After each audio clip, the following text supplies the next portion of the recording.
Most of the top Republicans will be in South Carolina today at a political forum hosted by Republican Senator Jim DeMint, who joins us now. Senator, good morning. Happy Labor Day. Thank you, Jeff. Good morning to you. So Rick Perry is the front runner in the polls. Is he the front runner in your mind? Well, I think it's still very early. We've got all the top candidates in South Carolina today, and we're going to give them a chance to define themselves in a term, to talk about the American vision, to talk about what they would do differently than Barack Obama. So I think we'll learn a lot from the candidates. This is not a gotcha meeting with soundbite answers. We're going to give each candidate over 20 minutes on the stage by themselves to talk about their vision for America. I know you don't want to endorse any of the candidates just yet, but at this point, is there any candidate you'd rule out who will be there? Well, no, there's not. I'm going to keep an open mind on the candidates. I want to see how they respond to the issues that our nation is dealing with. I want to see what they say about the president's jobs plan that comes out. I want to know what they think about this super committee recommendation when it comes out. And so I think in a few months, we're going to know which candidate really has the courage to speak out and to contrast themselves with what this president's doing. Let me ask you about that jobs plan. As you know, the president is making his big speech on Thursday night. How much of a difference will that speech make?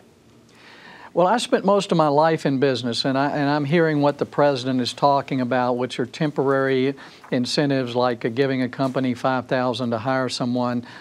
It costs a company about $65,000 a year to create a $40,000 a year job. No company is going to create a job for $5,000. If they were going to hire the person anyway, they would certainly take it. But the president is not thinking like an American business person who has to look long-term, has to have some certainty. We need to know what their tax rate's going to be, what the cost of health insurance, what the cost of unemployment insurance. The way he's talking is not like what I hear from the businesses around South Carolina or throughout the country. So he doesn't seem to be on the same page with what it really takes to create jobs. Senator, I know you're a big Sarah Palin fan. Does she get in this race? It doesn't appear that she is. She's done a lot, I think, to engage the American people and stir things up, which we really needed to do to get American citizens more involved in the process. It made a big difference in the last election.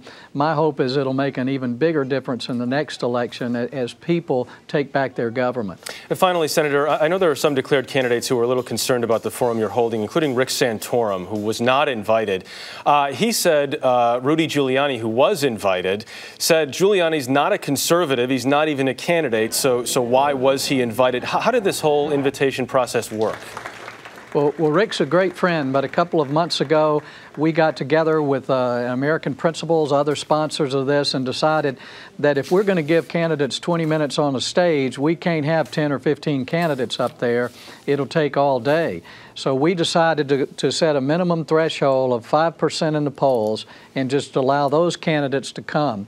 And Rick didn't make that cut, but some of the candidates who are undeclared or some of the ones who aren't candidates, like Sarah Palin, Rudy Giuliani, they got a courtesy invitation, but we knew they would not come unless they declared their candidacy. So it's really just the top contenders at this point.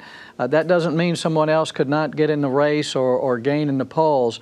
But we wanted to give the candidates enough time to define themselves in their own terms, and we couldn't do that with 10 or 15 candidates. Senator Jim DeMint will be watching today. Thank you, sir.